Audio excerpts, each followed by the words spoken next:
executing a man that has done nothing wrong. Well, finally we've just been released from illegal, unjust, unwarranted, and inhuman detention. Guys, this is amazing. What Sowere said after his release is going to shock everyone watching this video. I think Sowere is a real activist in this country called Nigeria. A man that have a very, very strong heart. A man that really needs a good well-being of this country called Nigeria. Guys, I will urge you to watch this video from the beginning to the end and hear what Sowere said. They actually asked him, they said, the protest you are about to do in Lagos, are you still going to continue it? Sowere said, yes, of course, if he is able to get a flight to Lagos. So why not? He's going there to start the protest with the people of Lagosians. Guys, this man really made me amazed this very morning. And I will urge everyone to watch this video and hear what Sowere said. And they also asked him, what about what the state governor of Lagos said? He said that whatever the state government said, that is his business. That you can't ask him not to do what is right in the country. So guys, I just listened to Sowere, and please endeavor to share this video so that you get a lot of people, let them know what is happening to this very man called Sowere. Thank you. Executing a man that has done nothing wrong. Well, finally we've just been released from illegal, unjust, unwarranted, and inhuman detention by the Bola Ahmed Tinubu regime, orchestrated by his illegal IGP Kayode Egbetokun. And we are heading home, hopefully. In fact, I was supposed to be heading to Lagos for a protest for tomorrow. But we are still checking on the flight, if there's any flight tonight. But have you seen the warning from the Lagos state government? You know, they can warn themselves, they can't warn me.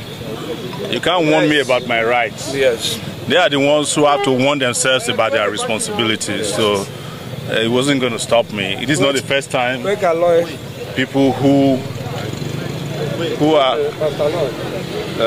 are paid to protect have become very likely responsible and warning people not to exercise their rights. So you can't warn me about my rights. Okay, now in the build-up to the protest, the police had actually issued a warning, and they said you contravened that warning by entering into the restricted zone, which was why the lawyer of Nnamdi Kanu was also arrested. The lawyer of Nnamdi Kanu is here, but before he speaks, I'm not a lawyer, but what I know is that if a court gives an order and there's a contravention of that order, you go back to the same court to complain to the judge. It's not the job of police to take it upon itself to be enforcing court orders that it had interest in. But even if they don't have interest in it, there was a court order issued by a judge saying don't go to certain areas. If you want to review the order, you go back to the court. If you want to complain that the orders were violated, you go back to the court. Absolutely. So the police, being an irresponsible organization in Nigeria, took laws into its hand. And I can guarantee you that those court orders were never served on us. If you look at the Schedule 3 of the court order, it says serve them by Friday. So no court order was served on us. But assuming it was served on us, even our courts understand that there are certain areas or boundaries you cannot cross when it comes to fundamental human rights. Okay, it's been alleged that the reason why you spent a long time in detention was because you called Egbetokun a useless IGP. No, is it not useless? Yeah. Well, it's not a lie. Okay, so what's your word to, in terms of the justice system, seeing what played out when you were beaten and manhandled in the court? It's not the first time they will do that. You must have seen a plethora of police attacks on me. Since 1992, some of the police who attacked me had to fight for their retirement benefits a few weeks ago. So it's to also tell the police that are doing it now that they will soon meet their Waterloo. There's no question about that. But most importantly, our goal is to fix the country. We can't be going after small issues, including individuals. The country we want to fix, that's what is on our plate, not this individual police. I cannot be banding words, for instance, with the police PRO who I know doesn't know his left from his right. I can't be banding words with the IGP, who I know no longer is no longer in the police force. And you cannot be IGP if you are not in the police force. And they understand it. That's why they lose their mind. So I have been through about 7 presidents in my lifetime since probably more now, since 1992. Several police IGPs, and some of them I've had to help in the course of. Some of them I had to assist where they were even still serving. Yes. So these are not issues that bothers me a lot. Anybody who is doing what we do knows that your second vacation home is prison. 100%. The service chiefs, I need you to comment on that. The service chiefs, let me tell you, I was the first to complain about that one who said he wanted to fence Nigeria, Musa. That one doesn't know his left from his right, but he's still even better than Egbetokun. Egbetokun should have been fired if Tinubu were to be serious. But, you know, I'm not an advisor to the president, and I particularly don't care what Tinubu does with his illegitimate regime, honestly. So Barrister Aloy, please, we would like you to share your experience, considering the fact that we're actually living in denial, thinking you'll be released on the day you were arrested. And what has this experience actually taught you? Well, this experience is traumatic. Quite speaking honestly, it's traumatic for me. It's traumatic for my colleagues, everybody. If you say it isn't, then you are in denial.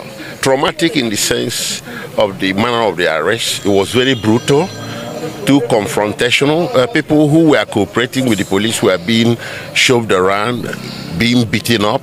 Some of them sustained injuries. Tear gas canisters were deployed directly at most of us. 2 had impact on me. And in fact, if we didn't have strong lungs, some of us would have given up the ghost on the spot. I don't think that type of brutality has a place in a well-ordered modern society. This is the type of thing that we need to do away with in Nigeria.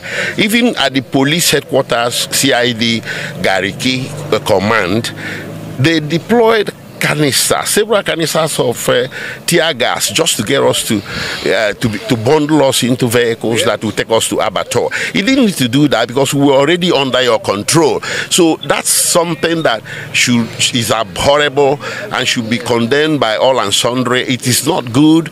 It's unlawful. It's brigandage, and it is executive rascality in high places. While you were in detention, Mazi Nnamdi Kanu actually let go of his defense team. Now, we are starting to hear that he's saying there's no case submission. What is your take, considering the fact that, okay, you are also among those defending, and this even led you to be sent to the court? Where the protest was directed, let me make this clear, the protest was directed against the presidency, not against the judiciary. You know, there are things that come first. If the presidency or the executive branch of government does not put you up for trial, no court has the authority to initiate prosecution against you. So it's a question of where to place the blame. I've noticed a lot of understanding as if we are protesting against the court. No, the court didn't initiate it. The presidency did. The attorney general did. So if the presidency or the executive branch says Nnamdi Kanu's case should no longer be prosecuted, the court will have nothing to try. Exactly. This is our point. So those people saying, Nnamdi Kanu is on trial and we are interfering with judiciary, contempt of court, blah, blah, blah. No, come on. That's complete misunderstanding of the situation. Yes. It is Tinubu we wanted to talk to. You don't have any business prosecuting a man that has done nothing wrong. Yes. And a man you brought into the country under situation that offended humanity, international law, and even Nigerian law. Yes. You don't have a business putting him up for trial. So withdraw. Under section 174, I think, of the Constitution, he can direct the Attorney General to do a nolle prosequi. It was done for Sowere here, right? It was done. It has been done in history for a whole lot of people. If the presidency or the executive branch or the Attorney General can say we are no longer interested in the case, and that's the end of it. That was the purpose of the protest. Yes. And I was the organizer, by the way. He initiated it. Yes. Okay, Barrister Kingdom. In all of this drama that played out, I think about 5 days back,